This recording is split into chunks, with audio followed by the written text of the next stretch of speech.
And doing that in VB6, it is sometimes very difficult, if not possible, if not impossible.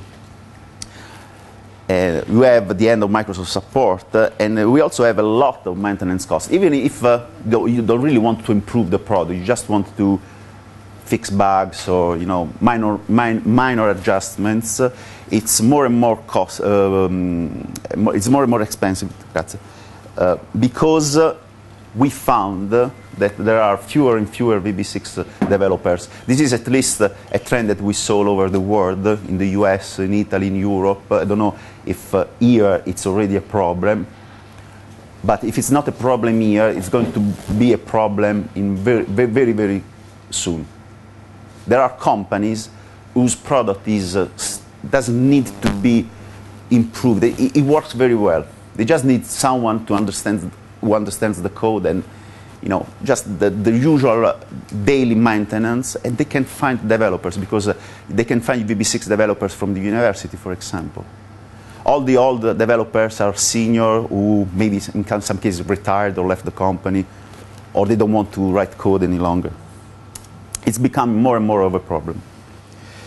So the main issues in my opinion, in our opinion, the main issues that you are going to face when you decide that it's time to migrate is that all the tools that are on the market, or at least all the tools that were on the market before we entered this market segment, weren't really able to migrate from VB6 to VB.NET. They could only migrate reasonably well a very, very limited, I would say, set of features. And it's interesting that if you go back through Google, you go back to articles and books, including my own, honestly. So I have to say, I'm sorry, I was wrong in retrospect. But most of these articles and books, they say, okay, you cannot migrate, for example, graphic statements, because the two models are too different. The VB6 model and the .NET model for graphics. Same thing for drag and drop. Same thing for inter-application communication by means of Microsoft proprietary protocols such as DDE, Dynamic Data Exchange. It's an old protocol, but many applications already still use that. Okay, so over the years, we will heard this mantra: you cannot migrate Go sub keywords, you cannot migrate that. You cannot. Actually, it's not correct. We were not correctly, including myself. The actual statement should have been: the tool that comes with Visual Studio cannot do this. And in fact, we can prove that in our product, we can convert all these features and many more. So it was just a matter of writing a better piece of software, a better converter. And we can do that. We can do a lot of things. Because there was no serious automatic tool on the market, and that includes both the free tool that you have with Visual Studio, and it also includes other tools, commercial tools that are available on the market, also because most of the tools build on Visual Studio, on the Visual Studio wizard. We have seen, we already know the market, we have seen there are basically two categories of competitors. We have two categories of competitors. One is a competitor who actually uses the same engine, the same core engine of the upgrade wizard, and expands on it. It creates it's better than the upgrade wizard. So it's the same company who made the upgrade wizard also wrote a commercial application which is a bit more powerful. Other companies use a different approach. They use the upgrade wizard, get a VB.NET solution, and they post-process the output, the VB.NET source code that they obtained. They post-process that to improve the code. These are the two categories you can find on the market. We are the only one who opted for a completely different approach. We wrote our own parser, our own code generator, and because our own parser has been written specifically with the only purpose of converting from VB6 to dotNET. Nothing else. Is not, you know, if you are familiar with the parsers and compilers, most of them, they use a sort of common layer that can be adapted to different source language and different target languages. And they use a sort of common layer, and therefore they just adapt the product for the target and the source and the target language. We understood that this kind of natural approach was not correct. In order to be able to convert the entire range of features in VB6, we needed to write a new, completely new parser and code generator from scratch, and this is what we did. And the results proved that we were right. And the third reason, so because of that, migration was significantly expensive, and it was very expensive, especially to reach this stage, which is this is the most important, the only stage you should be interested into. When you migrate from one language to the other, in this case VB6 to a .NET language, the goal is not having an application that compiles. The goal is not having an application that runs without errors, of course. The real goal is reaching this stage, functional equivalence. The resulting application must be functionally equivalent to the original one in all circumstances, or at least in the vast majority of circumstances. And reaching this point with the tools that were on the market was significantly expensive, very expensive.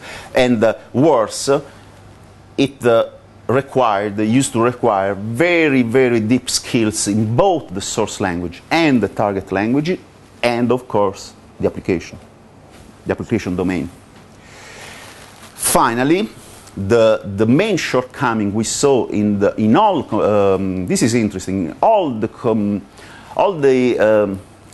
language translators we saw on the market, not just related to VB or .NET or whatever, all the code translators we are aware of, at least, we investigated the market at the time, a few years ago, there was no single code converter anywhere for any language that didn't work in this way.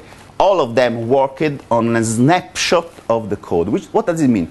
It means that all these tools required that you, at one point in time, okay, today we start the migration.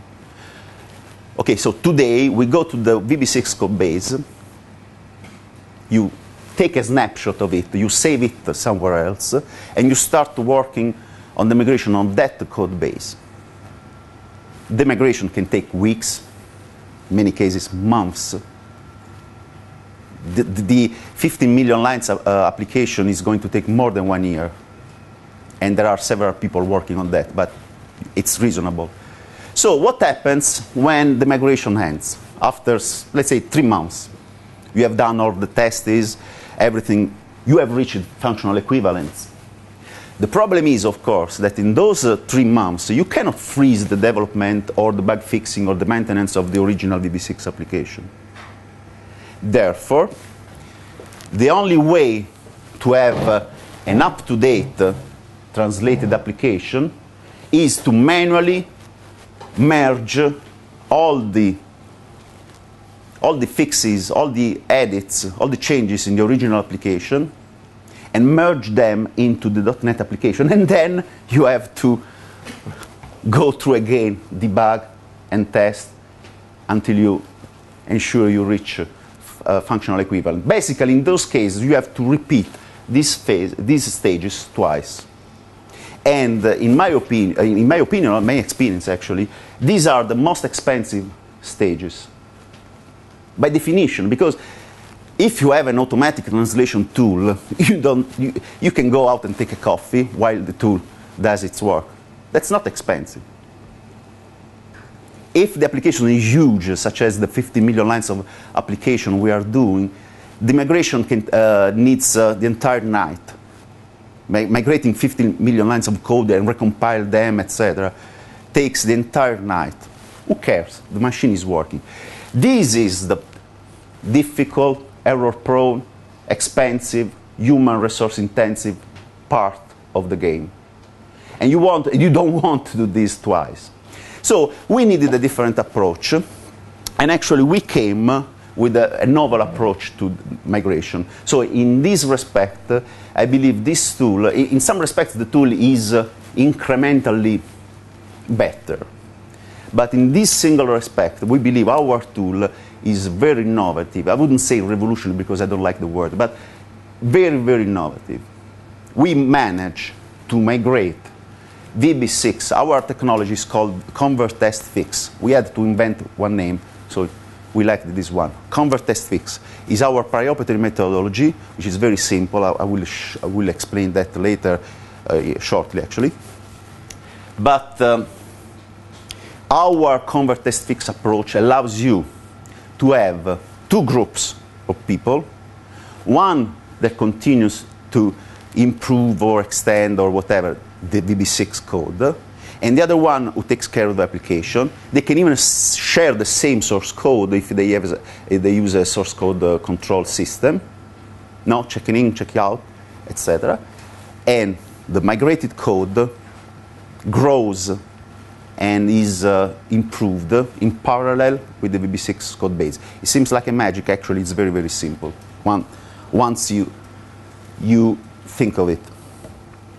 Okay, the big migration partner, of course, is the result of many, many years of experts such as myself. Giuseppe Di Mauro is the co-founder of Code Architects. He's also serving as a regional director in Italy. Marco Bellinazzo is a well-known book author, and he's also the author of the Beer House ASP.NET Starter Kit. So, and plus other people, of course.